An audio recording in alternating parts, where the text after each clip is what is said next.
citizenship. And we've been talking today, all of us, and we are aware of our citizenship rights, our rules and responsibilities when we are living in the boundaries of the country, right?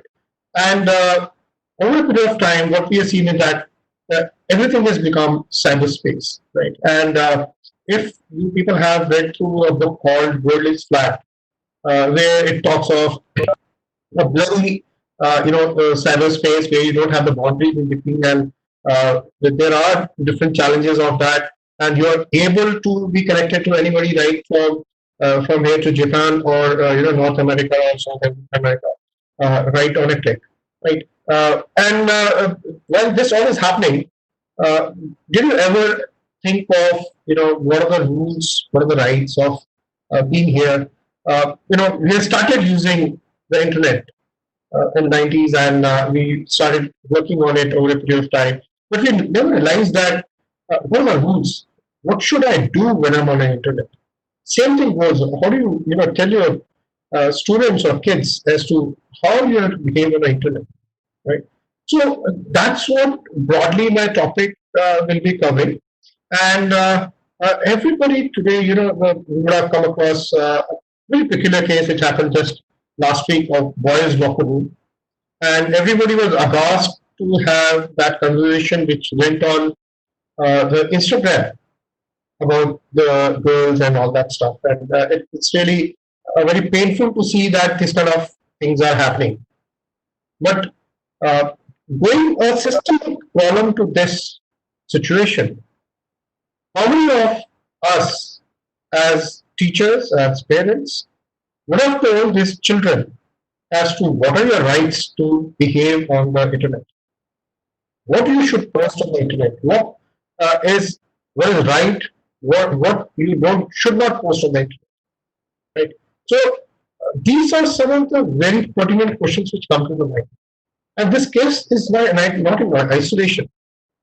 To tell you a very harsh fact, there are almost 5 CR people right watching porno during this COVID-19, and India is the biggest consumer of pornography right now in the world. 5 CR people watching pornography right now while we are talking about this talk, right? But how many of us do know our citizenship rights? How many of us want to tell our students citizenship rights? And how many of us want to tell our kids as to what is right or wrong? And very common example we would have seen anywhere whenever you're going today. You see a mother or a father giving a child a mobile, even if he's crying, if he's not having his milk or something like that, just to make him happy. But we never tell him how to use it effectively, what to do with that mobile phone. We give a tab to him, we give laptops to him. We never tell him where to venture out.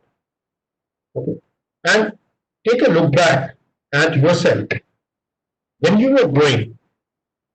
Your parents did make a mention of what are your responsibilities as a citizenship, as a citizen of the country, what you should do, which lane of the city you should visit, where you should not go, what is right, what's wrong, how to behave in a family, how to behave in a society, right? How to behave with your teachers. So, if I put it, it's a complete 360-degree thing which is happening today, and we are seeing a total dynamics change in the people, the kids who are there. They're almost, we call them, uh, they are Gen Z. Then we had earlier than them, we had the millennials who are there. Okay, before that, the generation what we are from, we are the baby boomers. Okay, and just to tell you one more fact, this COVID-19, good in a way or bad in a way, but the amount of screen time which is there has increased multifold. Okay, and people are on mobile phones, and the Facebook access to the Facebook or Instagram or Snapchat or Twitter or LinkedIn. has increased phenomenally very high, right? And not only as us, but now look at from the teenagers, the amount of time what they're spending on the screen, which was earlier just 7 hours. Now I think it's gone to almost 12 to 14 hours a day. And this is not a hypothetical figure. These are figures which are the fact, and you can make it out by the data which has been used. You know how amount of data which is it's almost 300 petabytes of data which has been consumed in the month of March itself in India. So you know how the things are going. Now, when we come to the cyber citizenship, there are two kind of people who exist into it, and the citizens like us, and the generation which is next. That's the Gen Z, what we call it. Okay, so there are two kind of people. There are the baby boomers, right? We are the digital immigrants of this internet. Why we are digital immigrants? Because we were not born into the digital world, but we were fascinated with it, and we have begun to adapt to the use of technology, right? Whereas the Gen Z, millennials, these are the ones who are the digital native, and they're born in the digital world, and it's a very well-known fact. And technology is a very much part of their life, right? And today's people, today's generation, which is there, they are multitasking, they are multimedia, they're parallel thinking, right? Whereas we were sequential, we were single tasking, we had limited resources, we're text based. Okay. So what has happened is that the importance of the distinction is that distant immigrants learn, they call immigrants, when we go to another country, we learn the rules of that country, right? And we try to live in that environment, we try to adapt that environment. And we are comfortable with, you know, with those kind of things. But we have a foot in the past. We have our, histories behind us. So these are the two kind of uh, generations: digital immigrants and digital native. And while I come to the citizenship, we will develop on what this is all about. So in today's talk, primarily, we are going to be talking of the the present situation of the digital immigrants and natives. Then we shall be talking about the roots of the cyber citizenship. Then we will touch upon the cyberbullying, your stalking, and the predators who are there on the internet, and some do's and don'ts of being a good citizen on the internet. Right? So having said so, there are two kind of people, what I've told, the natives and immigrants. They are the massively consumers of the social networks and social media, and they generate huge amount of data, and they have a collective storytelling. Now, I just want to, what I've actually had it been a session where you could have interacted with me. I want to ask you a simple thing as to why we are using the social networks. Are you the consumer? Are you the user of that network? That's what we always feel. We are user of Facebook. We are users of Twitter. We are users of LinkedIn. We are users of Instagram, Snapchat, and other social media. Even Google, Gmail, Microsoft, and all the platforms which are there. But have you ever thought that today you are no more a user of any of these platforms? You're a mere commodity of this social media. You're sold there, your data is sold there. So that's the kind of digital society we are in today. And that is why we should know what's right, what's wrong about the online. So coming on to the millennials, these are the guys who are highly connected. They were born in 90s and they play maximum of video games. Okay, they have number of handheld devices. There are almost 7 devices per person. They use instant messaging like Snapchat, Telegram, WhatsApp, name a thing, Instagram. They know it they better than you what to do. They very effectively use the social networking sites, all of them, right? They though you have the age limitation of each of the site, but they always try to change the dates of date of birth and try to get onto those networks. And there's got its own challenge about it. I'll be talking of it later. They can easily adapt. They can adopt to the technology. You give them a mobile phone, they will just take an hour to understand it, and they will tell you the technology more than what you can even think of. And they are today the content generator.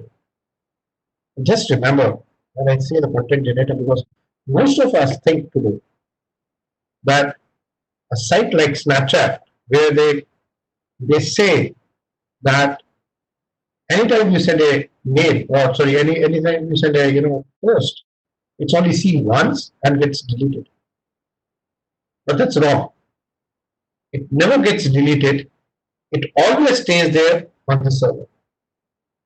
Okay, and it's only hidden from you. Okay, and second is another thing. Like most of you are must be on a Facebook today, right? And 1st of February, Facebook changed the privacy policy very quietly. Most of us even don't know. The privacy policy says that if you're having an app on your mobile phone, and if you're not using that app for a particular time, you just closed it, it will still take your data. Okay, it will analyze what applications are you using. It will analyze what's your screen time. It will analyze what all sites you have visited. So practically, it's trying to sniff into your privacy, your personal privacy, even while it is not on. Now you can switch it off. I can give you advice on that. You can switch it off. Go to the settings and go to the privacy settings there. You can switch it off. And what they do with this particular data, they sell it. They sell it to all the advertisement companies. Right? So that's the challenge what we are facing today. Right? And that's why you have to know why knowing about you being a cyber citizen is so pretty important. And when I tell, two parts, because when I'm discussing immigrants and the natives, so you have to understand between both of them how they're being, because natives are your kids. Most of you have kids, you have students in the college, so they are all part and parcel of that digital natives, and we are all the immigrants of the networks. So the millennials today, they have 78% of teens have cell phones, most of them, right? They have the internet access. 43% have tablets with them. 83% use social networking site very aggressively, right? And 8 to 18, and now in fact 24, the average of 7 hours and 38 minutes, they use it for the entertainment media across a typical day, right? So that is the kind of excess that they're doing, and during COVID it has increased, unfortunately. So this is how the millennials communicate. This is how the natives communicate. They are in the same place, but they don't communicate to each other the like they used to. I will even today also, if given a chance, I will prefer to talk face to face with the people, right? Whereas the digital natives believe in communicating only through mobile phones. Even sitting in the room, they will keep on texting, right? That's how they communicate. That's what is the generation change. Okay, and how do you reach them on the social media? All of them. So they are very aggressive with the Snapchat. There are almost 63% of users between 18 and 34 on Snapchat. 88% of adults between 19 and 29 are on Facebook. YouTube, you will find so many YouTubers today, and there are almost 1 billion users each month watching 6 billion hours of video. Okay, and their age is between 18 and 49. Twitter, that's another one. After blogging, 42% of users are 15 to 17 years age, and 32% are from 18 to 29 years age. They are more video-centric ad formats. Instagram, that's most famous as of now. The Snapchat was there, but now the Instagram has suddenly come up. So 90% of the users on the Instagram are today are under 25. And this is where they're able to exchange videos, photographs, personal ads, which are available to them. And this is the one which we were trying to talk of when we spoke of the voice locally. Then there's a Spotify, right? There's so many kids who are on the Spotify, kids who love, music. Then there's a Reddit, and Reddit is almost where you have, the kind of blogging site, which is very secure, and there are almost 41% of the users are between 18 and 29. The kind of discussions what they do is mind-boggling. From crime to technology, everything is there. And of course, the LinkedIn, that is 61% of users all in the age group of 30 to 64, right? So these are the kind of social media sites which are available. Other than, of course, is your email systems, which maximum is a Gmail. Then here you have the WhatsApp and other platforms, right? So those number of platforms which are there, and then is a TikTok, right? So that platform also is pretty aggressively being used. Yeah. And what it entails, while we're using this particular platforms, it's almost 88% of private sexual images have been stolen by pornography websites and posted on the social media sites. That's the problem. Okay. 29% of relationships involving sex crimes have initiated on the social networking site. And 25% of teens between 11 and 17 have committed a sext, that's a sexting, and 68% of the girls have asked to send a picture, whereas 42% of the boys have been asked to send pictures. Now you may be asking, why am I telling you these figures? The answer is very simple. Do you know the rules of this space? Do the users of cyber know the rules of this space to use it in this manner? Right? That is why you should know what's the cyberspace, how it's being used or misused by the people. That's us. Right? And in 100% of cases, teens are the victims of sexual predator and have gone willingly to meet with them. There are cases in your college also you would have been finding where the sexual predator, maybe a 40-year-old guy, maybe a 50-year-old person, poses as if a 20-year-old boy of the college, right? So he tries to, fleece or kind of motivate the girl to come out of the overall kind of area, and that's how they are. And 75% of children are willing to share personal information about themselves. That's one part about the millennials, is that They are not just bothered about their information today. They are ready to post any information on the internet. We think that they are very cautious, but that's not the case. The studies don't, or the research don't tell that, right? They are very uniquely susceptible to frauds, and they love sharing makes foster job easy, and that's how they work. They will post holidays, they post their friends, they post other images which are not required to be posted on social media. They also preying on their generosity of uh, this kind of posting the fraudster be happy about. They are able to uh, have a hunting ground for these kind of things.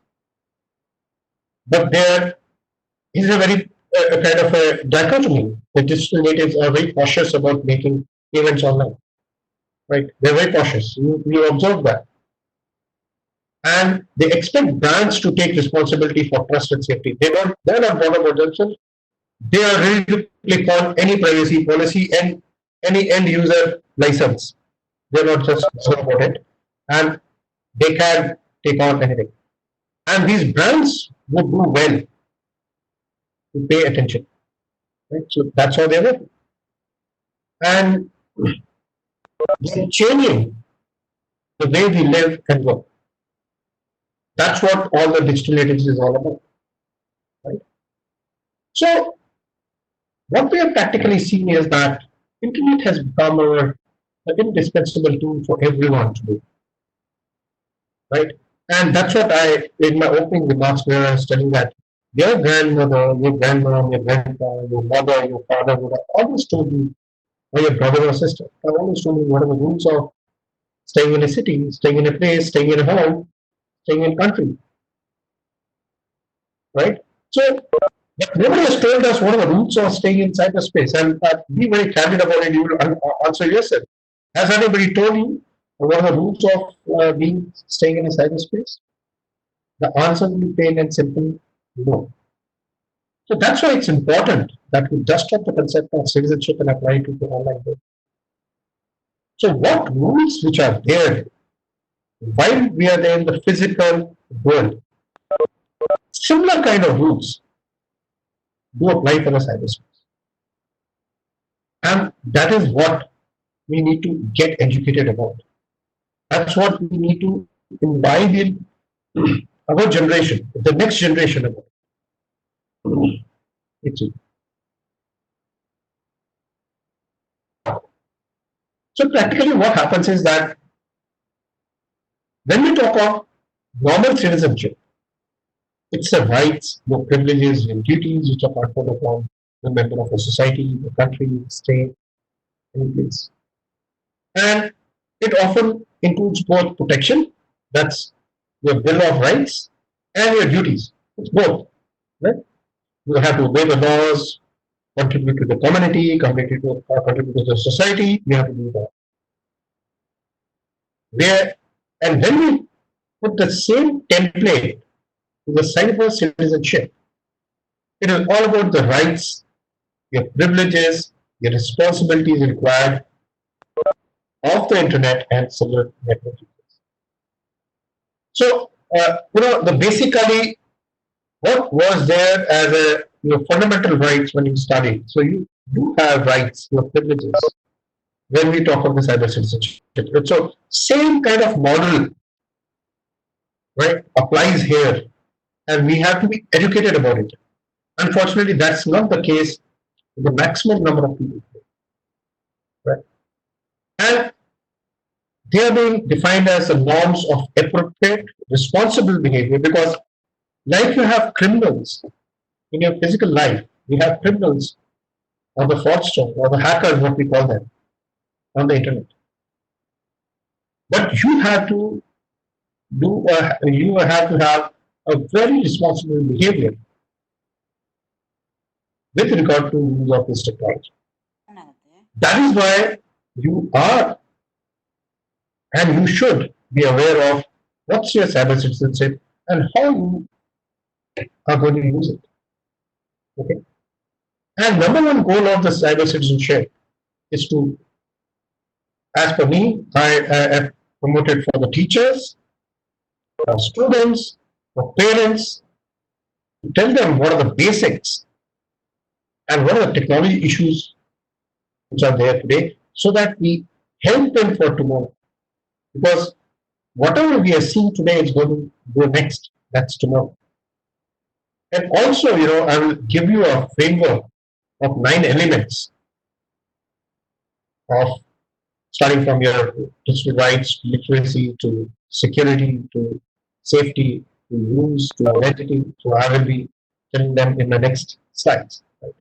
So there are 9 rules of cyber citizenship. And what are they? The 9 rules are: one, it's a digital access, a full electronic participation in society. In our case, like, that's what, as a country, we are trying to reach out to the people. We reach out to the rural area with the digital technology, the internet.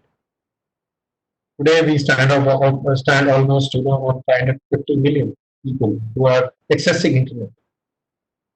Right, so that's increased quite phenomenally over a couple of years. Have the digital commerce, and this is what we are seeing when we are doing Flipkart or Amazon. And next phase, we are trying to go to villages, to rural India. Okay. Third is your digital communication. This is your electronic exchange of information. Digital literacy. It's teaching and learning about technology and its use. Electronic responsibility for action and your deeds, and we have the IT Act in India, which actually is very stringent when it comes to any cyber attacks which are there. Then is your digital rights and responsibilities. So those freedoms extended to everyone in a digital world, like you have in your physical world.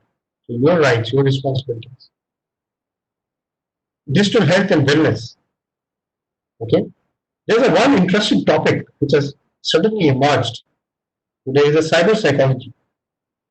Like we have the psychology or your physical health. On the internet also, as a cyber citizenship, there are cyber psychologists which try and ensure your well-being in the digital world. And your security. That's an electronic precaution to guarantee safety, and you see so many encryption devices, so many endpoint safeties, so many kind of tools which are available to you. And then you have the digital etiquette. That's called the net etiquette. That's very commonly you would have also come to know. That's the electronic standard of conduct or procedure. So these are the digital citizenship 9 principles, 9 pillars, which are so very important for us to apply in our daily domain. Okay. So practically, when you break down those 9 pillars, it comes on a kind of your digital footprint, which I will be talking. So digital, if you people are aware that a digital footprint is whatever you're, writing on the internet, well, it's going to be a real-time consequences and how to management responsible. Your critical thinking, and critical thinking is about analyzing between what's false and what's good. Right.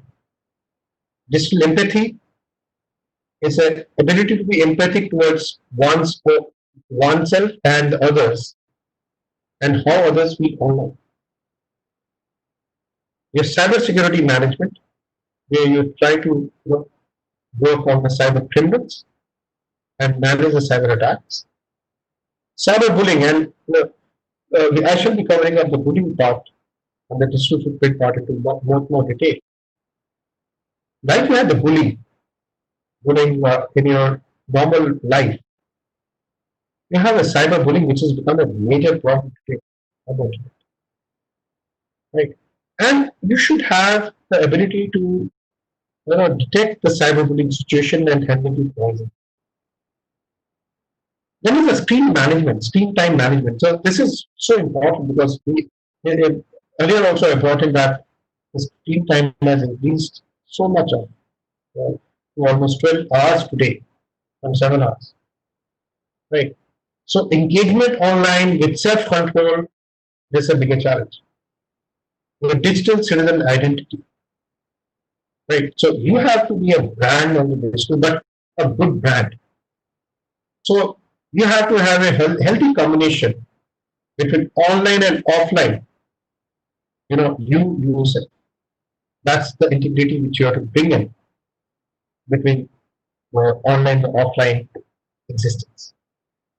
And to put you very candidly, when we talk of the cyber citizenship, it is all about character, character of human being, character in a physical world. We always talk of the character, and that is a character which is defined as what you do when no one is watching you. This is what's so important on a cyber citizenship. To tell you that what to behave when you're all alone. And this is the biggest problem. That's what I told you. We give a mobile phone to a child, right? And tell him that do whatever you want. How many times you tell a child as to don't go to these sites, don't go to these applications. To tell you some more, right? A game like PUBG, a game like Game of Thorn, a game like Blue Whale, they're all being used by criminals and children alike. And how many of us practically have told our kids not to use it, right? Since we don't know the rules and the principles of the cyberspace, we can't tell a child as to this is wrong or this is right? So, just to elaborate the 9 pillars, just to give you a live example of it, it ensures and advocates digital right and access for all. Okay, and today I'm quoting the figure 540 million or 1.5 billion population. We are having internet people. So this is what we are trying to increase. A digital communication. Treat others with respect online spaces and never cyberbully. Okay, and 88%. That's very unfortunate. 88% of social media teens who are using it have witnessed someone being mean or cruel. We every day face it. It's a most difficult situation. And then is your digital law. This talks about the digital legal rights, restrictions, governing technology use, and electronic participation in the society. And it says, don't steal or damage others' digital identity or property. And you all from all the academia, there's a biggest problem today what you face is plagiarism. Most of the students, they go onto the internet, cut, copy, paste, okay, and give you a report or a thesis, thinking that it's eventually good. Because we are not telling them that it is illegal to do this kind of activity. Because we are not enforced upon those kids that this is wrong. To tell you more, average teen, plays media and he contains almost 800 illegally downloaded or shared songs. That's a fact. And more so with movies as well. The same thing. Most of the kids just hang on to the torrent, and try and get the movies or the song. Somewhere I will tell you, there's a big problem with all the education institutions today. Most of the kids, they're aware of the darknet and they use darknet to buy drugs. And that is all coming for their rave parties. So we have to be aware of what are the digital laws, And what are the binding factor for that? Your digital rights and responsibilities, and practically the digital rights and responsibilities same as your normal life. The privileges, freedom which is extended to all digital technology users, and the behavioral expectations that come with law, the legal rights and restrictions governing the technology use. Right? So it's in the same kind of situation, but the environment is different. This is a cyberspace, and almost 6 million teens report that they have received sexually abusive images from someone they know. So, how many of us do know about digital rights? Then comes digital literacy. Of course, COVID has changed the scenario where we were talking of the virtual education now. The digital literacy is capability to use a digital technology and knowing when and how to use it for education. So this is how digital literacy can be enhanced, and it's, of course, with COVID, this is one good factor which is we are trying to reach out to everyone. With digital commerce, it's about responsible purchasing decisions and protect payment information. Your digital security, this is kind of your basic human rights in all forms of all digital forms. Digital security is primarily your self protection. The precautions that all technology users they must take to guarantee their personal safety and security of their network. Right? So this is again a very important factor. Then we come on to the digital etiquettes.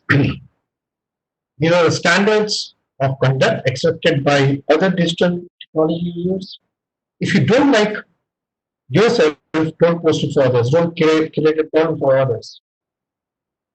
Don't do anything which harms others. And one of the figures which are there,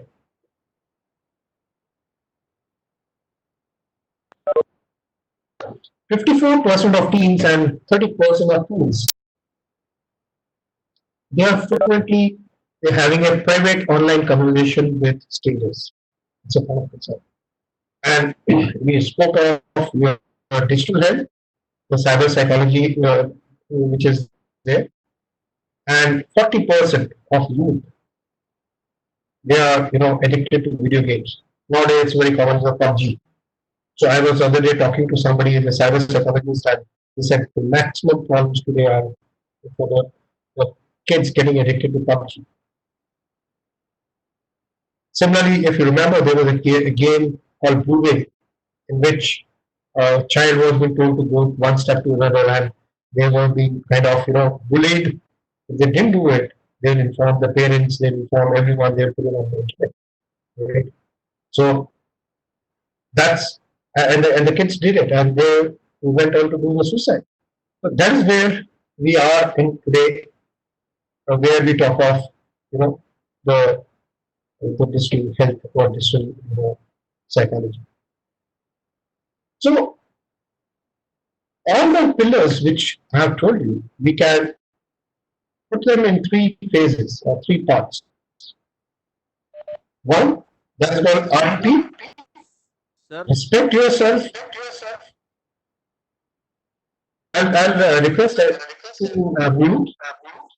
sir, can we take few questions? Vishaljan this side. Sir, can we take few questions from the participants? They are doing Yes. chatting messages at the chat. Okay, we can take it. We can do Yes, that. sir. Sir, as per your convenience, you can do, sir. I'm okay with it. I'll just Yes, sir, please. chill that.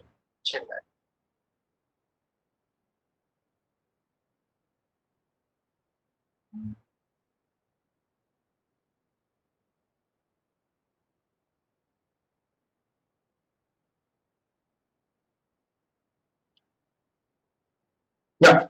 So I'll take the questions one by one.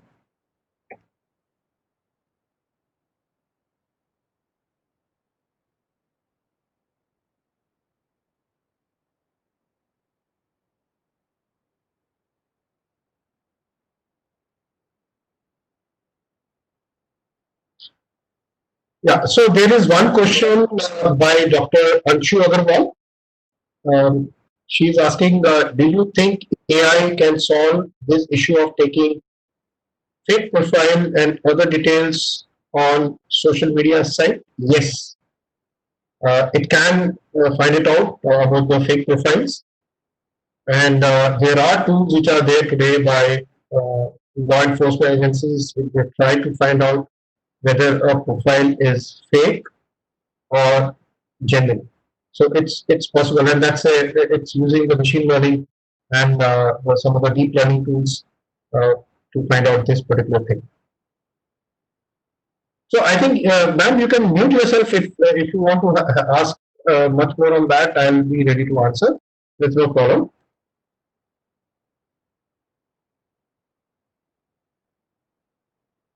This is by Dr. Pratibha Gupta. So she's asking, rules are not advertised enough. People are not aware about. Yes, ma'am, it's a problem. These are the rules which have not been advertised. That's why my mission is to, give maximum literacy on this part of it and make people aware.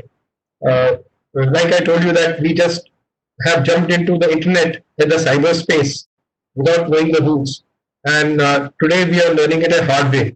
So it's a high time that we have the legal rules and rights of the cyber citizens, which are there like the normal citizens. So that's one area which requires their attention in a big way. Uh, One is yes, this is by Dr. Gora Arora, how we can engage students to spread the awareness of cyber citizenship. We have to run campaigns, Dr. Arora, for what are the challenges, what are the problems of not knowing about citizenship, what's the good for them, what's bad for them. Once we do it, I think it's a campaign which has to go from college to college, academia to academia, and we have to make people knowledgeable about it. It's a high time we do that. It's by Dr. Shrikant Tiwari. This is about plagiarism, and yes, plagiarism is a bigger problem today. And people are, not knowing about the IPR. The students don't know about IPR. They don't know about the digital rights. They don't know about the copyright acts. So what they try to do is, they pick up a word, then they change the passphrase and make it a different paragraph and say that this is my original word. But practically, that's not the originality which is there. And since they are not aware of it, they are born to do these kind of activities or crime. It's by Venugita Y. This is a blue whale. Blue whale is a game. This is the one which was there with, you had around 7 to 8, stages. At around each stage, what you were supposed to do was that, like it is a challenge that you cut your hand with a blade, you go on to your terrace and stand on the parapet. Okay, then you try to do something so odd, which is stand on the corner of the building, okay, and post some photographs, private photographs of your family or something like that, or yourself. And the perpetrator was in Russia. He had caught him finally. Because of him, there were 200 deaths which had taken place, and it played on the psychology of children so much that uh, children were forced to commit suicide.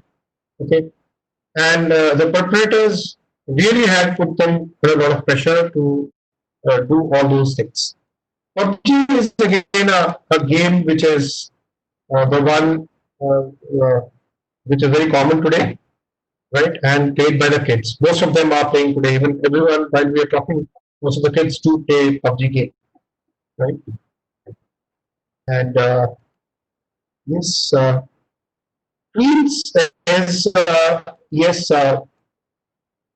Mr. Manpreet Singh has already answered. It's 8 between 8 to 12 and 10 to 14.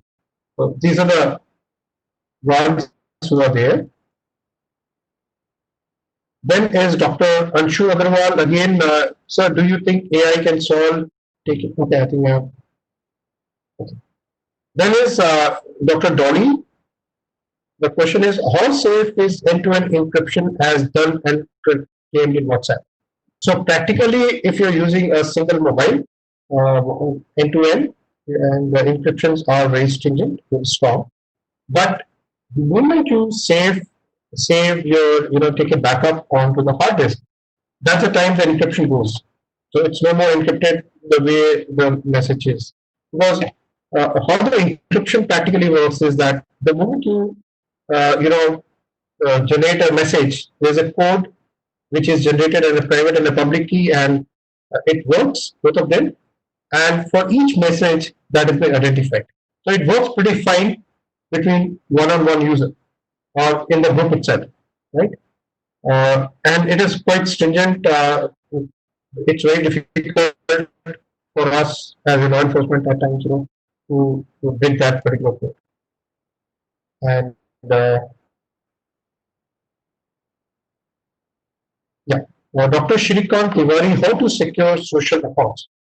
Dr. Shrikant, some of the thumb rules which are there for kids, I can just tell you. If you can start from one point that uh, firstly the privacy policies which are there. Let's not post. The kid should not post their uh, you know bios which are there, their actual name, addresses, and every time you go to Facebook, you find every time they ask you something, you missed out something. Why don't you keep it, right? So every time you are seeing only these kind of questions. So they prompt you to give details on it, right?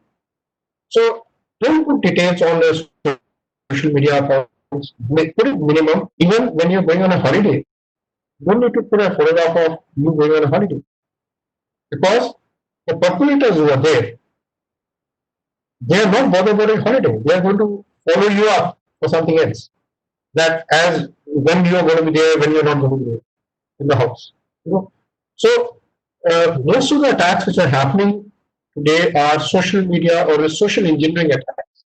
Social engineering means the hackers or the criminals, they follow you very closely. They pick up a particular kind of person, lay a bait, and then they try to attack it. Okay, and that attack can be on social media itself. That attack can be a physical attack. It can be anything or a crime which they try to do. So maximum social media data is being taken by them. So don't put it every time whenever you are on, especially I told you on a Facebook. Try and avoid your kind of privacy policy, privacy settings. Just read that with bare minimum.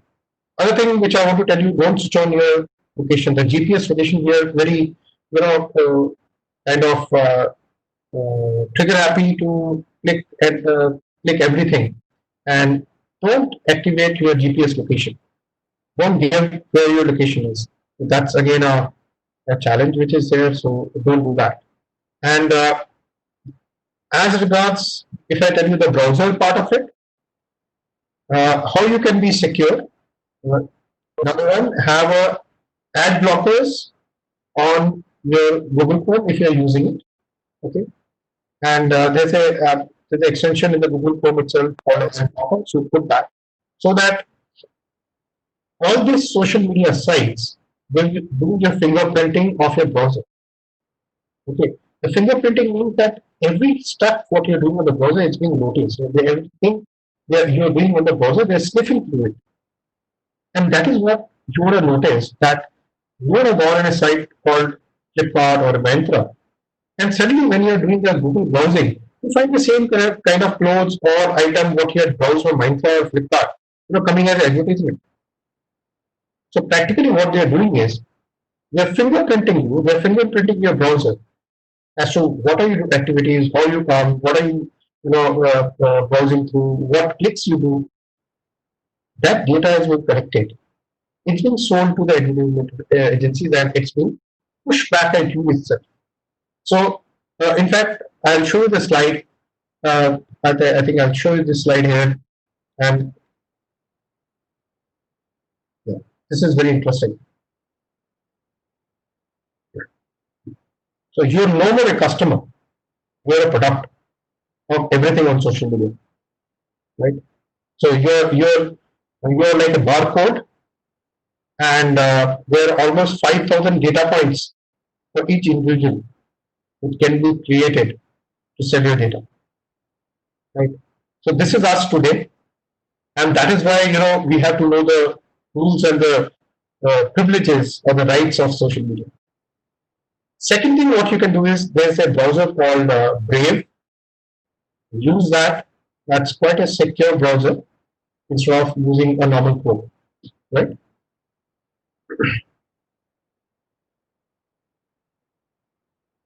It's a question by Dr. Shilpa.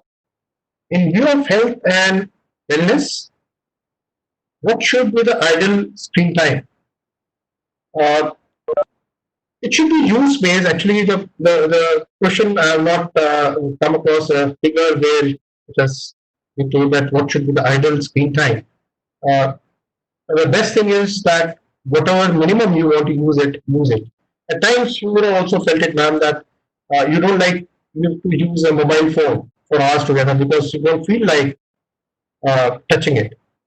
And I feel not more than an hour or so is the ideal screen time. Right? It's by Dilip Kumar Pushwa. Sir, can we use AI in the field of medical to detect any old as well as new diseases and immediately find the cure? Yes. So AI in the field of medical is really doing wonders. One of the use cases is the medical, and what you can do is practically you told it right. You can with your just a drop of blood, which used to do the HP and the TLC, BLC. With just one drop of blood, you can do the DNA of you, of yourself, or of a person.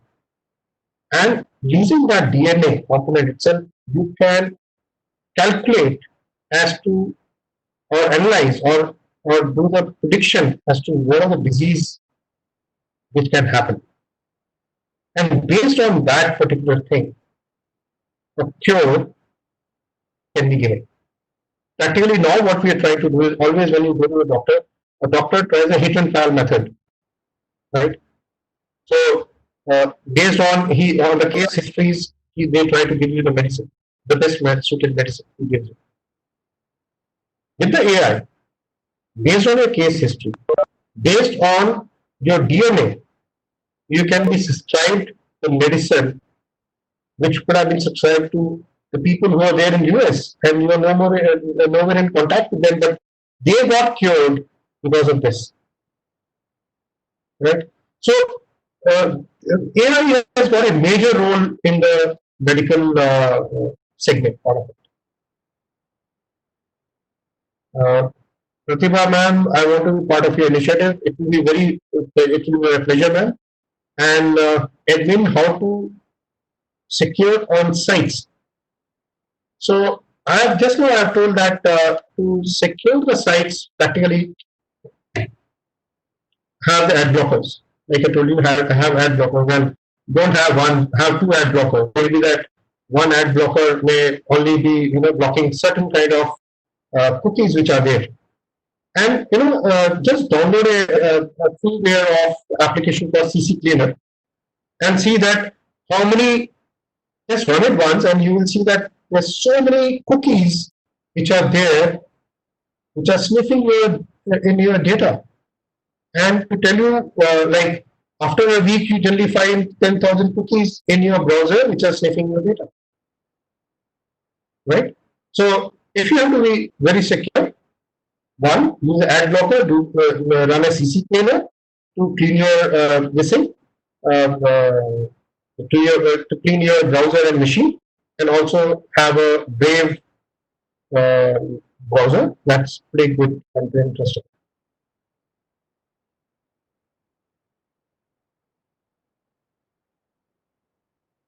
A bit of out of box by Manmeet Singh, COVID and human rights. As the topic was citizenship, although cyber citizenship. So I have got your question right. If you can, unmute yourself, I'll be better able to reply you.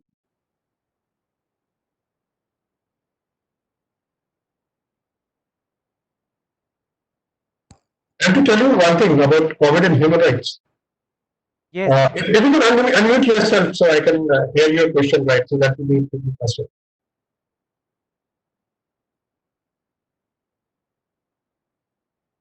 Mr. Manpreet? am I audible, sir? Yeah, yeah, please. Hello. Yeah, yeah, I'm audible. You're audible. Sir, I was asking, sir, if a person is suffering from COVID, so he is revoked from all the human rights. So would there be any government policy that how to protect like somewhat like those human rights, that basic rights that person suffering from COVID should have? Although quite out of the box, long citizenship, but still Yeah. the topic of So, like hot topic of the day. Dr. Manpreet, so the point is like, uh, as of now, there's nothing which has come where you have been restricting him from the cyber citizenship. Uh, but I can touch upon the topic of the contact tracing. That will be pretty interesting.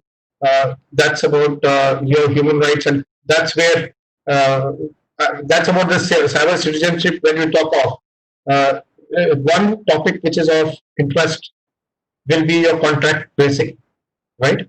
And that is uh, it's a good part where you're trying to identify any person who is COVID. So it's a mix of both your cyber world and also your human physical life, right? So that's how it works. I hope I answered your question, Dr. Mantri.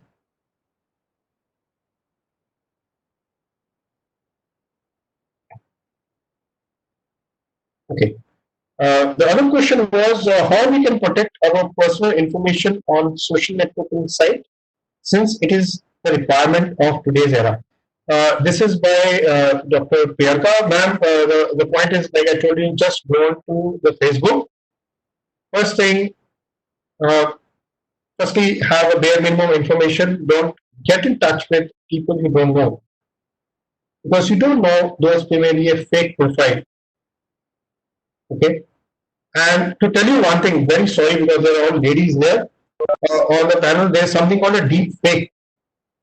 And to tell you about what deep fake is all about, deep fake is all about they can, you know, any photograph which is there using AI, they can make that picture nude with a face. That's the deep fake. Okay, they can put any photograph of anyone on your face and send it together. Right? That's deep fake. They can make a dead person speak. That's deep fake. And also try not to put your kid's photograph on the internet, especially the children, because all the pedophiles who are there were looking for photograph of kids with nice faces, and they use it for pornography because they love those photographs for pornography. So be very careful of whatever you are putting on the social media, and uh, put that information which you feel which is right. Don't put the information which you don't feel which is right. Okay? So it's quite challenging question, ma'am, and one has to decide for oneself as to how much of information is too much to be put on social media. Right?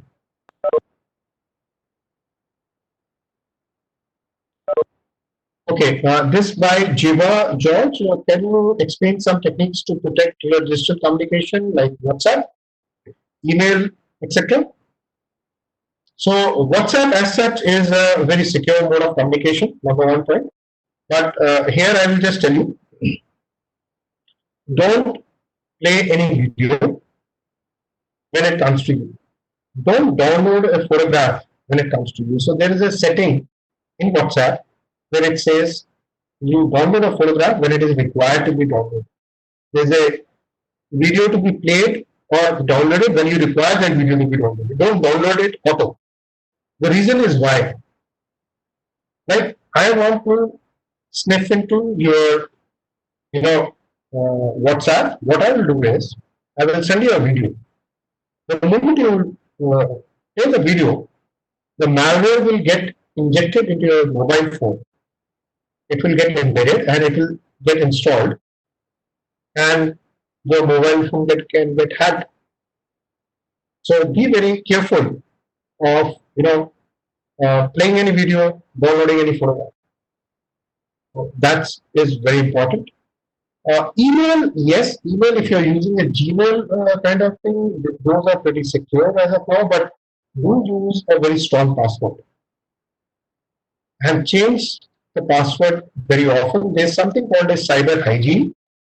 Cyber hygiene is primarily that use a password which is 8 to 12 digits, alphanumeric, okay, and change it every 15 days or 1 month. So, to tell you a simple fact, while we are in lockdown, everybody's in lockdown, the hackers are having a free run. Okay, so hackers are all out on the road doing all kind of attacks, and number of attacks which have increased in last 2 months is so much, and it's so mind-boggling that they have attacked your hospitals, they have attacked your power grids, they have attacked your government, right, everywhere. Cognizant, a lot of companies which have come down. So they are on a hacking spree. And then you would have heard a case of Zoom bombing, and the complete the people who are using Zoom practically they have stopped using Zoom now. Okay, so that's again a problem, and I hope people know what Zoom bombing was all about. Right. Then Dr. Priyanka again, she says how we can protect our personal information on social networking sites since it is a requirement of today's era. Just put the information, bare minimum information, what is required to be shared. There, if you look at it, I'll just give you an example of the Facebook itself. It asks you so much of information from the day you were born to your, marriage to your, first job to next job, and your friendships and the kind of fields, your demographic rights, your taste, your flavors, everything it asks you. But do you think yourself, is it all you require to give it to them? The answer would be plain simple no. Just give a bare minimum requirement of information which you feel is good for their consumption. Okay, and that's all about it. Then is Subham Joshi, why there is no guideline and restrictions from government and IMA to ban mobile games which have demolished someone's life. Yes, this is always a point of contention. We come to know very late after the things go wrong out of hand, and the reason is very clear because most of the data of all the games or social media sites that we are accessing, it is all on the servers of the other country. We're not in India. Okay, so practically we don't know as to which data or which country are you accessing on the while. Till the time incidents do happen, we come to know that it's a problem, and we try and have a human try about it and try to work it out. But yes, it is a time and the need of the hour for the government to take a corrective action. And to tell you one more thing, there's a data privacy law which is likely to come, which was supposed to come in fact last year itself. but for some reason it's got delayed. And when the data privacy law comes in, uh, we have all the data of all the most of the social media sites, a copy of the data we reside in India. So that's another part of the story. Okay. Then is Dr. Shrikant Tiwari. Is sometimes we forget to log out after online transaction using personal mobile phone. Yes, it is harmful. Very much it's harmful. Because I will tell you, only uh, last week there were hackers, or there's a group of hackers who have made malware for targeting 200 mobile banking applications worldwide. And the application will be very original looking. It may be in a form of Microsoft Word or a PUBG game. Once you log in, once you install that games, they can sniff in all your data. So whenever you're using, mobile phone transactions on it, be very careful to use it and immediately log out once you're done with it. So it's a big challenge always.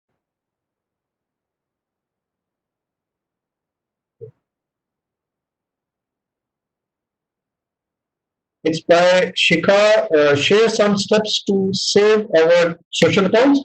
So that's what I've told you, to safeguard your social accounts. In Facebook, I'll tell you in particular, because that's the one which is most critical as of now. Go to your privacy settings. You will find all the data of your archival data. Okay, I'll share that step to Dr. Vishal. He will share it with everyone as to what you need to do. Practically, it stores your all contact dates, details. It is storing all your tagging, all your clicks, all your likes, what you have done since the time you became member of Facebook. So it's almost like in my case, it was a 700 MB of data, which I downloaded and saw. From 2009 onwards, I could get all my contacts, all my details, everything which was there, all clicks, all likes, all my followers, everything. Firstly, delete that. Secondly, stop the privacy setting of sniffing you through when your account is inactive or your application is inactive. So that's the setting which you should do it immediately. Well, that's a privacy setting which they have done only in the month of February, that first February, and they did it without even informing everyone that we have changed the privacy setting.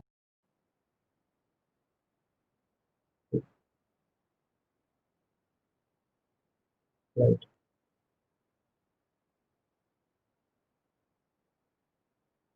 So it's Pratibha Gupta. The browser is Brave, Brave, Brave.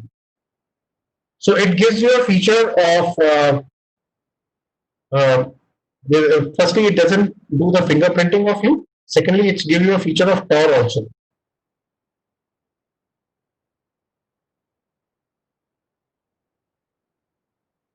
Okay.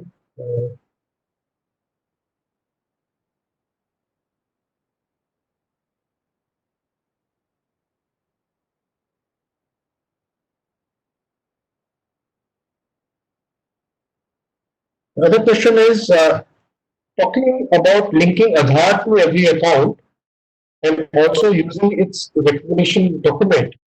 How safe the information stays. So, linking of Aadhaar is pretty safe. The algorithms which are there are pretty safe. So that's not a problem. The challenges what we were facing earlier. So I should recommend that it's not a major issue as far as the Aadhaar as of now is concerned, because they've taken the security encryptions to a very high level of standards, encryption standards.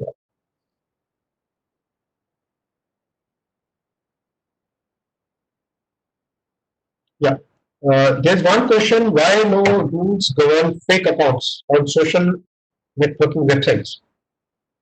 There are rules, but we are not aware of it. People try to make a fake account, Facebook or Twitter or even LinkedIn today. They try to bring those fake accounts very quickly these days. That's why they are trying to link with your mobile phones, and they try to take numbers, because that is how they can do a two-factor authentication of the ingenuity of the user. So they are trying to work on the fake accounts, like I told you earlier also. They are trying to have the AI algorithms which are being in Facebook, which try to find out the fake accounts also.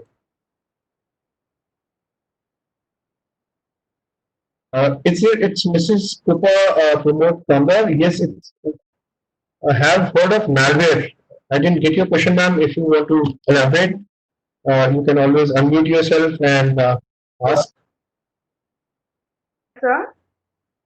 You wanted, yeah, Mrs. Krupa, you said. Sir, no. My question was not related to malware. I was just agree to your point that yes, malware does the work of whatever you were explaining. Okay, My question is, yeah, please. yeah, my question was that we being a teacher, we share a lot of resources with the students, with the other colleagues also.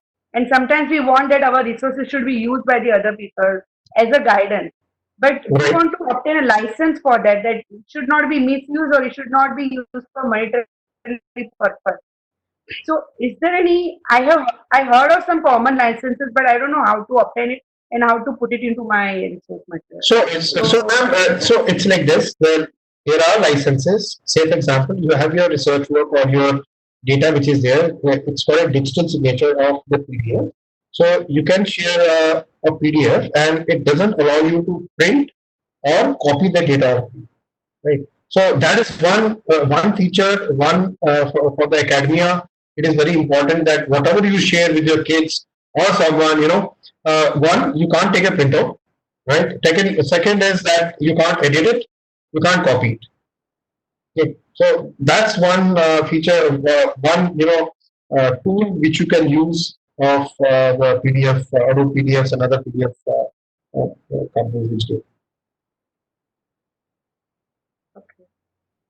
And about the malware, I'll just tell you, there was a malware called Corona Update, and most of the like with the, now when we are all stuck with the Corona, it was like update of how the malware is coming, how the people are getting cured. So there was an application which came up, and the moment you downloaded that application on the mobile, it was installing a malware and a ransomware. And the reason was the malware was that it was taking away all your data Correct. from your mobiles, right? And stealing your data away and all your contacts away, and doing all that kind of thing. It was taking the IMI number, IMSI number, all your text, all your WhatsApp message, all your emails, everything. It was sniffing through. So one has to be It very sits careful. silently in your machine or cell phone, and then it steals all your Yes. information. Yes, ma'am. So, Thank you so much. so that's what it was doing. Corona Update was the name of the application. Okay. Yes. Thank you so much. Yeah. Thank you, ma'am. Then was that by Dr. Solo. During this lockdown period, online learning process is going through the Zoom meeting. Is it not a proper tool for this? Please give some security tips for use of Zoom. So, Dr. Sulab, if you can unmute, because I'd like to answer your question. It would be interesting. Dr. Sulab?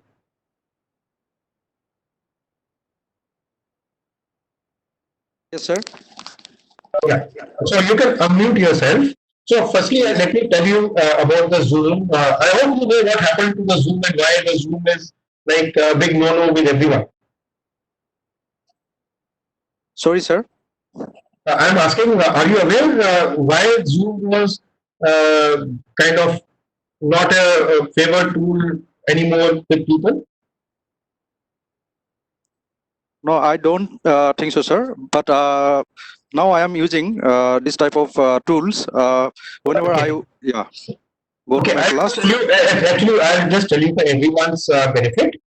Practically, what had happened was Zoom ensured that they had an end-to-end encryption for their calls.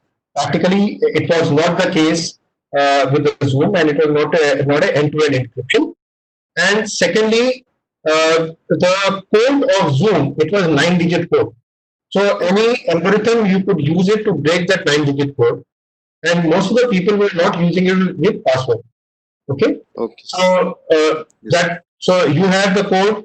So you could actually generate a code with the algorithm, and they had a server. They could find out that there's a Zoom meeting which is on. You could find it out, Okay. and uh, suddenly the people came into being in between a Zoom call. They made racial comments, sexual comments. In the case in Singapore, there was a class which of students which was on, and suddenly a person came in and he started doing sexual acts on the screen, and everybody was so scared, and that's why that was called Zoom bombing. Okay, so that is why Zoom became very unfamous. Otherwise, there were 300 million calls which were being made on Zoom. Yeah. So that's the kind of number of calls which had started going up. And but today, what they are saying is they have changed the encryption. They have now each Zoom has to have a password. So without password, don't have a meeting. And there's something called a waiting period. So anyone who enters a Zoom meeting, you make him wait first. Okay, in a waiting room, kind of a waiting, physical waiting room. So you have to make him wait first, and then only you can let him go, come inside. So that is kind of thing. So if you are using a Zoom, don't worry. You follow one password. Second is password. Also find a strong password. Second is have a waiting room kind of thing where you only get people who you know. Otherwise, uh, don't do it. And yes, of course, there was a advisory on Zoom which came up by the government of India not to use it, but definitely, Zoom, since it's a private company, is trying to improve upon, it's technology, but it's become totally unpopular as of now. Government, no one is using it Yes. because we feel that the servers are in China, so we are avoiding using Zoom, right? Yes. Okay. And something which something which I want to tell you all. How many of you are using MI phones? And that would be a huge number. And to tell you, all the MI phone data is all going to China. So be very wary of the products which you buy. The moment you log on, all your data, all records, and everything is all going to China. Thank you, sir. Yeah. Thank you so much. Thank you. Thank you.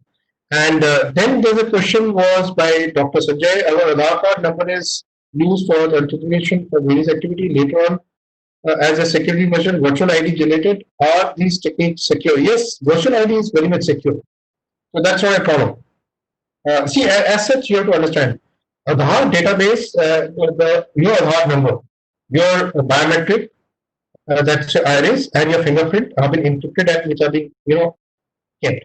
Now, anybody who tries to access it, so you only access either the iris or your biometric with your number. So, based on that, you are given a virtual ID, and if you are using a virtual ID, that's perfectly secure. That's not a problem at all. So you can go ahead with it, create your virtual ID, and you can use it, and nobody can tamper that data as such.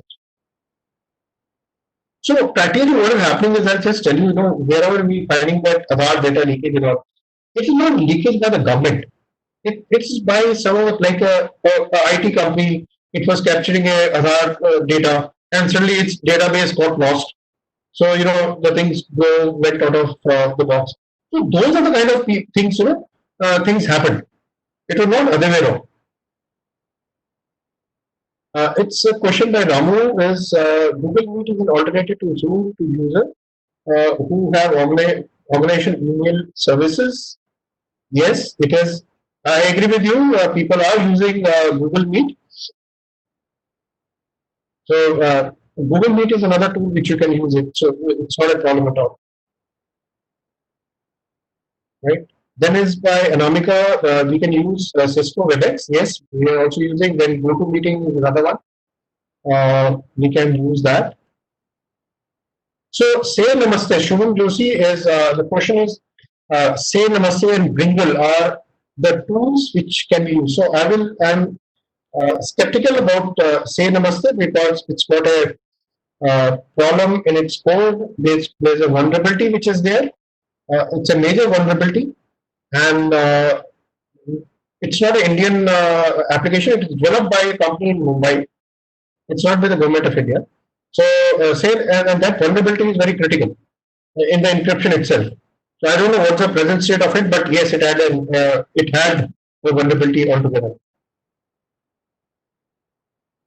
This is by Shikha. That happened in the online class of my daughter also. I think you may be talking about Zoom bombing, ma'am. Uh,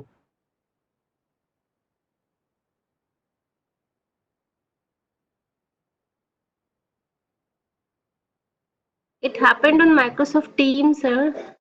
Someone okay, hacked someone hacked account of one of the student, okay. then entered into the meeting and start using some abusive words. And teacher was there, and later on they tried to trace who was that person, but that was not possible. Yeah, that's what ma'am. That is one of the problem, and it's very difficult today. So we have to be very very careful about what, especially the password I have told, like cyber hygiene when I spoke of. One has to be very careful about that cyber hygiene. Keep changing password, and don't keep a password very simple. Then teacher asked everyone to change their password and I mean their names as well. So And another, there's another crime which is happening. It was happening last year, 2019, but it has emerged in April. This is called sextortion. And this crime is that suddenly somebody of your student or anyone who gets a email saying that we saw you in a very compromising position and we made a video of it, and we know your email ID and password and we know all your contacts. We will be sending this, message to any other video. We'll be publishing it online and we'll send it all your, people in your contacts. yeah, And to safeguard yourself, you pay Bitcoin. yeah, Okay. that happened with my husband. Okay, fantastic. So practically, it's very simple. Just ignore that message. Yeah. Second is go on to bitcoinabuse.com. That is a site. Okay. And check the Bitcoin wallet address. There's a wallet address which they give. You put the money in that wallet. Okay. So go there, it's on a bitcoinabuse.com, put that wallet address, and you will find that there's so many people who have already, told about these kind of crimes which are happening. So one really doesn't have to, think of it. Why I'm telling you, because this plays on the human psychology. When we spoke of human psychology or the cyber psychology, this it plays pretty big, and that is what the hackers try to take advantage of. That you are under pressure. If you are under pressure, right? You try to do or give money or try to safeguard yourself. So, one has to be very careful. Yeah, very true. Thank you, sir. Yeah, man. So this is by Dr. Shrikant. What's about other phones except MI? There are any problems? So MI, yes, of course, that was one problem. Samsung, I think it's okay as of now. Apple is not a problem, but remember this: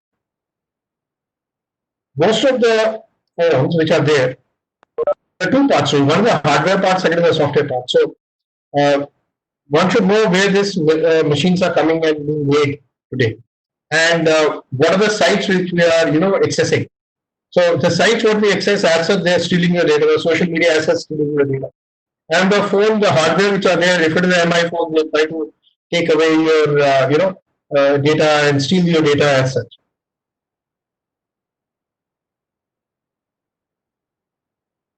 This is by Dr. Kupa. Nowadays, all newly installed applications ask for access to contact details, geographical location, etc. How to identify threatful application? Ma'am, so the simple reply to this is primarily they'll ask you two or three. One, if it is a video app, it should ask for your video and audio recording, or it should ask for your access to your database. Okay. Now, if say for example, there was I will just quote here, a HDFC kind of bank app way back 2017-18. That was the application which was consuming maximum amount of data. It was getting active every 5 minutes, and it was accessing almost 50 kind of properties or the user rights from you. It was accessing all those things. So it will ask for geolocation. So practically any application which you download, just to see what application you have downloaded and what practically it requires. The moment you feel, so for example, the application, say for Microsoft Word, if you have downloaded, now what all it can, what all it should require? It requires just three. It may require audio, it may require video, it may require your database. Okay, nothing more than that. So, but a application like a games application, now that will start asking your contact details. The moment it starts asking your contact details, stop it. Don't do it. So, anytime this kind of things happen, because like I brought in, we are all, click happy. So we click it and we don't bother. So we have to be very careful whatever we're clicking. We don't give access to the machines, all of them. So are e-wallets vulnerable? They are as vulnerable as your applications, and yes, they are vulnerable. Unfortunately, most of us today don't have any antivirus in your mobile phones. You may be having antivirus or precautions or protection on your laptops or machines. But how many of you do have, antiviruses or anti-malware in your mobile phone? So the answer would be a big no, right? So they are very vulnerable because there are two parts to it. Again, the one which you are accessing on the mobile phone itself. So all clicks, what you are doing, all data, or if I have a game in your mobile phone, for example, and that game is having a malicious code, what it will do, whatever you're clicking, it will take all the keystrokes. There may be a keylogger in that game itself. So it will take away all your data. So we have to be very much careful of whatever applications we are installing in the mobile phone. And especially any application, it goes for all the things that especially the games applications are most vulnerable because we don't, try and see that what all accesses are we giving. So be very careful, don't put games if it is not from a valid source. Okay. Right. It's by Dr. Shrikant Tiwari again. Can we use biometric use for security purpose like an ATM, social media account, opening, and there any others? Can I hear your question again? And Dr. Kripa, you said no to something, and I think I don't understand what was the no to. If you can elaborate.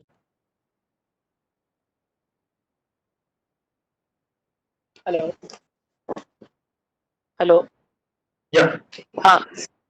Sir, can we use biometrics for security purpose?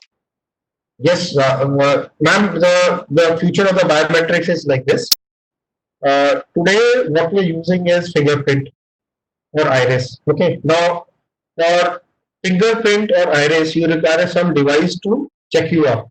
आपको जाना पड़ेगा, दिखाना पड़ेगा, तभी आप उसको access कर सकते हो, right? But now there is a next level of biometrics which are going to be there. This biometrics is called the facial recognition and the voice biometric. Okay, so all your ATMs and the banks, they are trying to come up with facial recognition and voice biometric. So, like for example, your KYCs and other things, even for your ATM, of course, if you have a facial recognition, we can just check up that whether you are an original person or a fake person, and we can give you the money.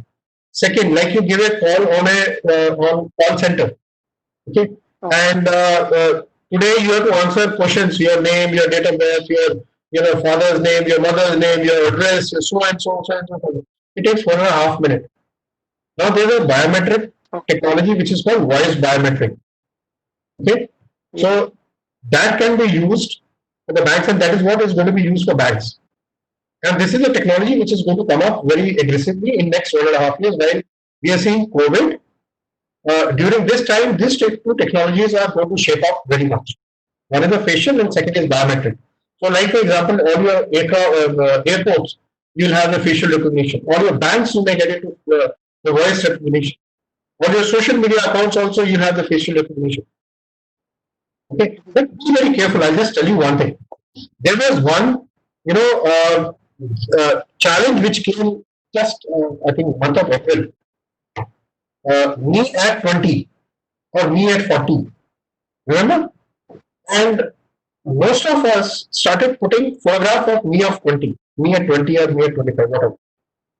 Right? And they put a photograph of today and they had put the photograph of me at 20.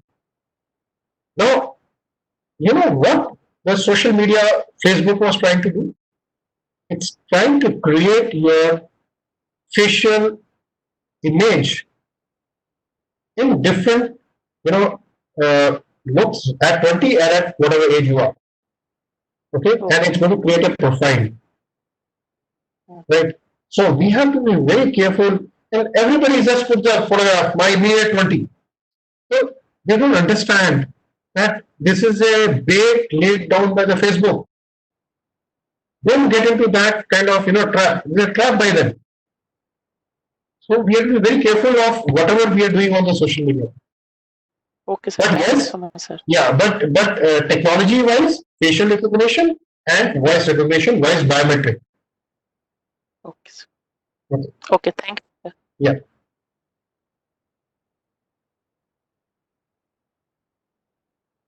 Yeah. Any other question? Anybody has got it? I think. Any more questions? So, sir, can I ask one question? Yeah, please. Yes, sir. Sir, like NIC and CDEC, there is no any such we can say software like antivirus or any other firewall which can be utilized by general people. Can say like while opening any Demat account or any other thing, if it's SBI or any other nationalized bank. So these things are required nowadays.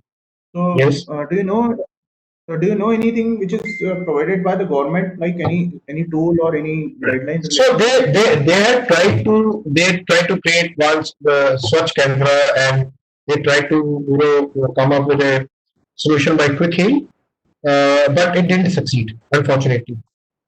So it didn't work out.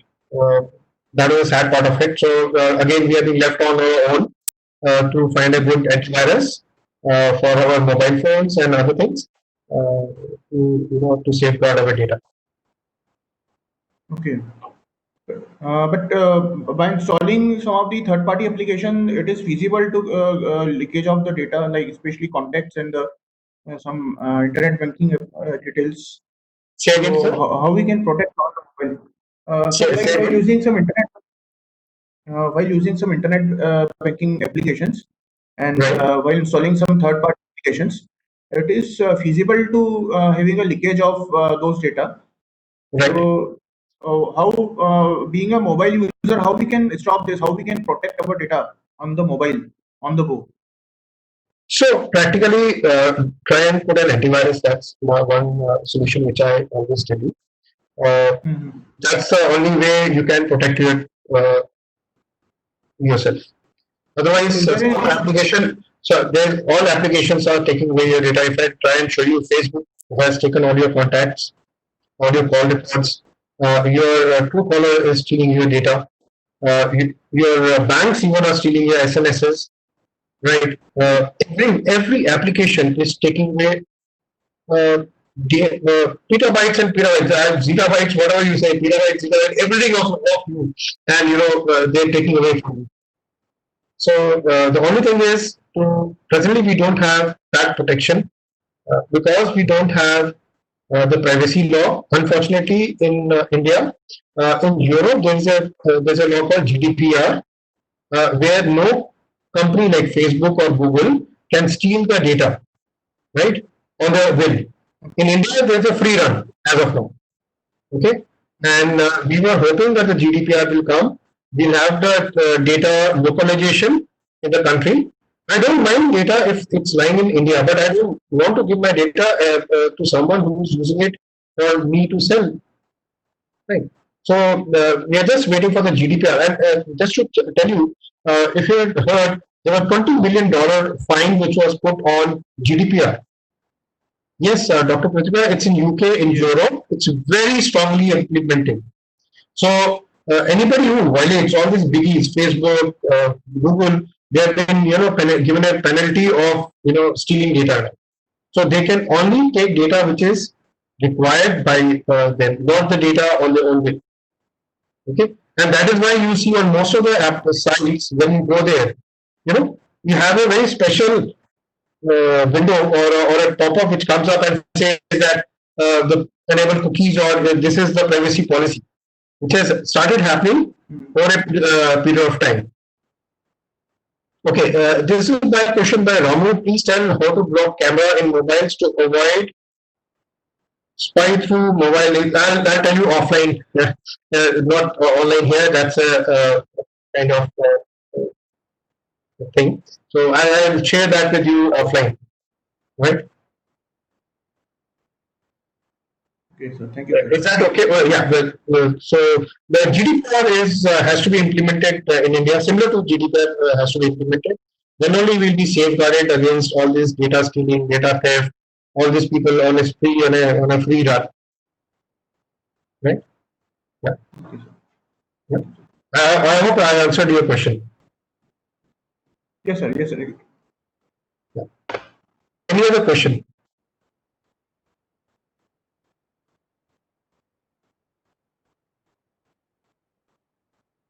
Any other question, please? Sir? Yeah, please. Yes, sir. I am Selvaj from SS Cover from Annamalai University. The Right. banking transaction, is it safe to go by desktop machine or mobile? Which is safe, sir? Desktop is better, sir. Right. Thank you. Thank you, sir. Thank you. Desktop is better. There was, I think, one question of the email, secrecy, about the email, securing of email. I just want to tell everyone here. I think, sir, you can mute yourself. Right, sir. Right. Yeah. There was one question by one of the professors that how do we safeguard email and WhatsApp?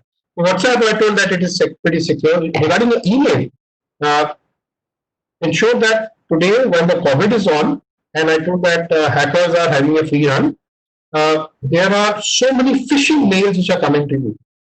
So the mail will be like this, that it will come from your vice chancellor or your college director or dean, and it will be a very authentic looking mail, okay, and it will tell you to click on that particular mail. Once you click on that mail, it will take you to a link where it will try and take your data. That's a phishing site. So as a thumb rule, nobody should click on any link coming in the mail. There are 18 million mails, coming which are phishing mails in Google today. Or about 240 million mails which are coming every day. So there are so many mails which are happening. So be very careful while COVID. These mails will trouble you and they will take away your data. And now, how it is happening now, you understand. Like for example, when I spoke of social engineering, you put your details of the social engineering that I am in so and so college. A hacker finds out that in the college is vice chancellor of that college is so and so, dean of the college so and so. He crafts a mail in a very professional manner to you, and he sends you the mail with those names. Once you find that those names are there, you inevitably will go and click it, right? And there is nothing wrong in what you have done, but the hacker has achieved his intention. So whatever you are posting on the social media has got a direct ramification of your steps later on. You get it? So that is how everything is working today. So be very much careful of whatever you're posting, whatever you're clicking. So it's a vicious circle. We have all landed up in a very much vicious circle. So we are not just able to come out of it, right? We are giving away our data on mobile phones. They are trying to sell our data on social media. They are taking away their data. Hackers are as such pretty active to steal your data. They want to use against you. So we are vulnerable. We are very vulnerable today, right? So that is what has become the big challenge and big norm for hackers. They steal away your data at the cheapest cost. And to tell you another fact here, most of you would be knowing something what is called a .NET. The .NET is something which is like anything which gets hacked or stolen. It is sold there in just 9 minutes. Like you have the internet. Internet is only 4% of what you are seeing. The remaining 96% is your .NET, right? And that is where all your data is getting stolen and sold, right? This question by Sanjay Deshmukh. So I don't profess any antivirus in particular, but I use Kaspersky, which is quite comfortable to use and has got very good updates on mobile. So I use that particular thing, but I don't profess any particular solution that way. Yeah. Any other question, please?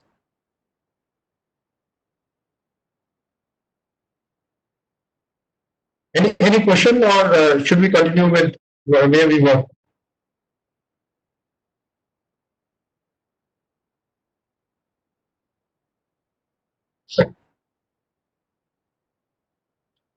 Just one sec.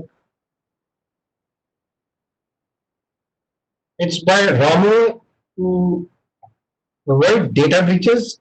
Like I told you, for the data breach, one, don't click on any phishing mail, and that can happen in anything. To tell you an example, what has happened in Czech Republic, COVID-19, 16th of March, the complete hospital, they had to stop their complete, kind of surgery because they had a ransomware attack. Okay, and the complete hospital was made to pay money, and it was a big problem. Number one point. So hackers are very active today. So be very careful.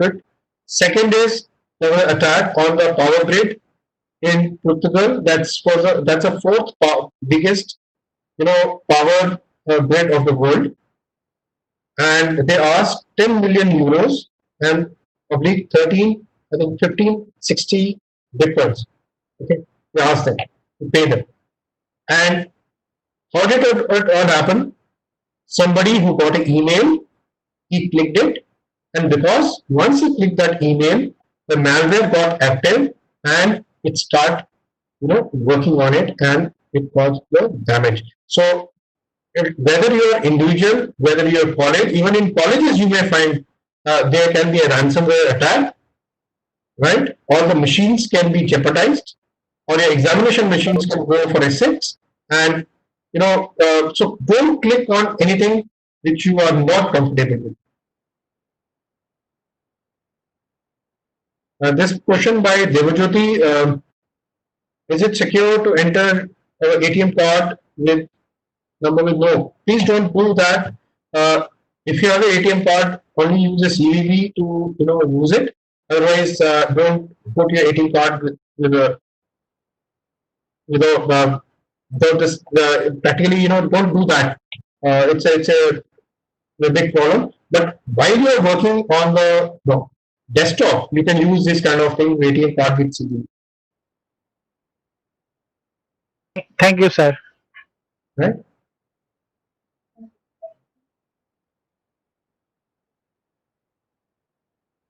Yeah. So, any other questions if you have, or should I continue? Dr. Vishal? No question, sir.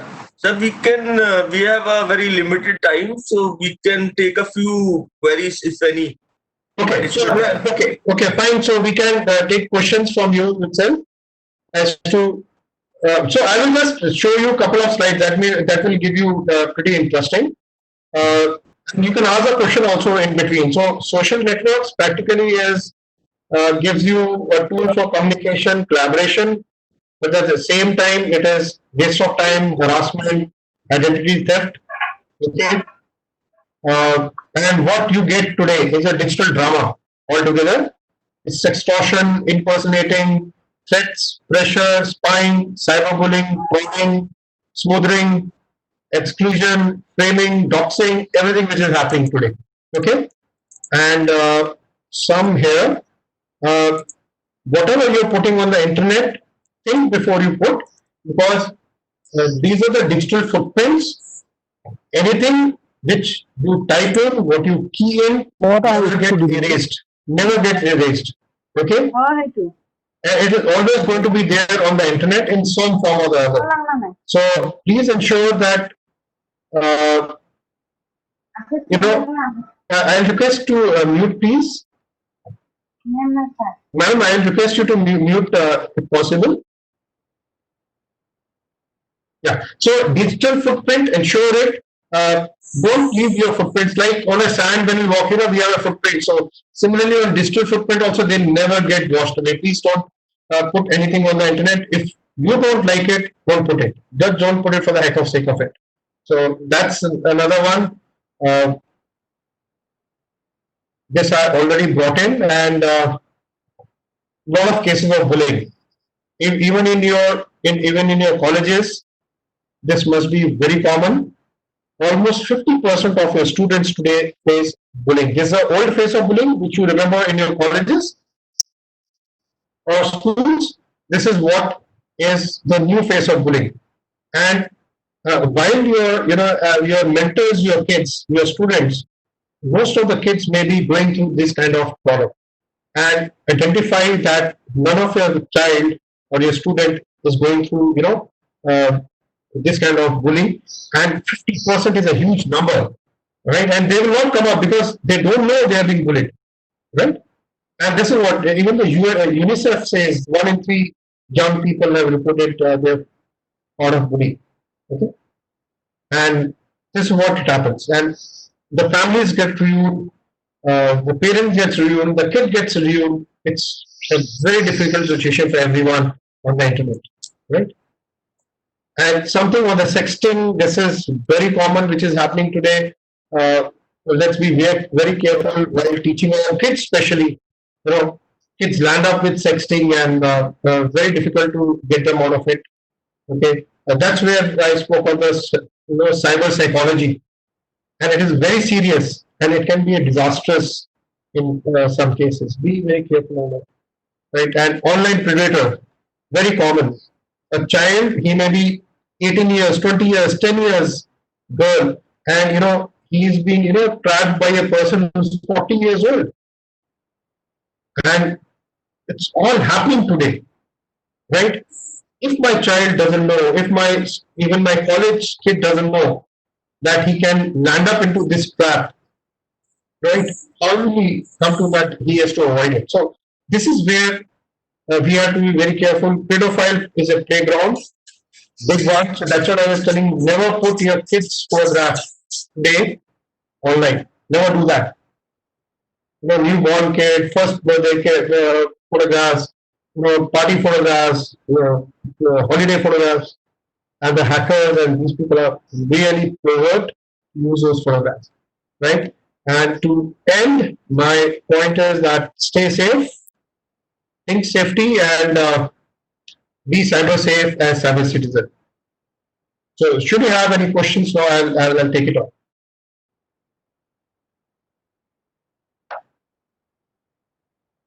So, anybody who's got a question, can unmute, can ask. So, it should not be a problem.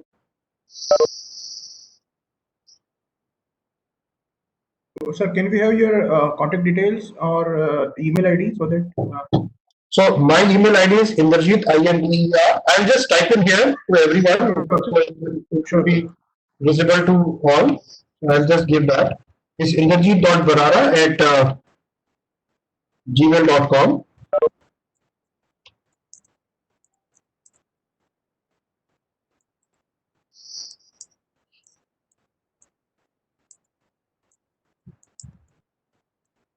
Right, so I have given both the things, my email ID and my number.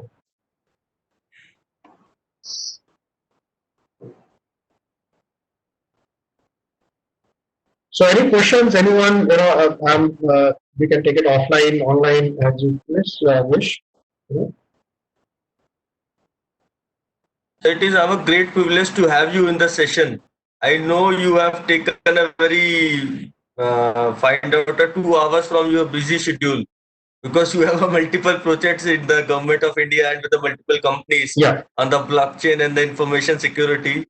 So I know how you have find out the 2 hours for our FDP. Right. And it was a very wonderful session, and many participants have solved their queries Right. regarding the information security, breaching, use of social networks, use of Facebook, WhatsApp, emails, and all other things. If anyone have any query, just we have a 5 to 10 minutes. We can take a quick queries if anyone have.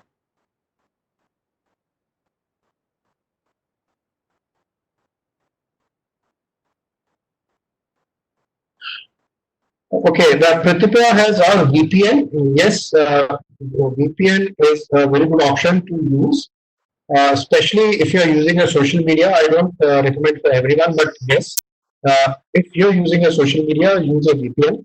There are two kind of VPNs. One out of three here, which is a company called Siphon. So you can just download from the internet and start using, or if you want to pay a VPN, pay for the VPN. That is also a good option. Primarily, the hackers cannot, track your location anytime. So it's a good way of securing yourself. Even when you're working from home today, uh, uh, VPNs are one of the best option to secure your data, right? So the hackers try to attack all your endpoints. So that's what they try to do every time. And if you have a VPN, it will be pretty nice. It will secure in a big way.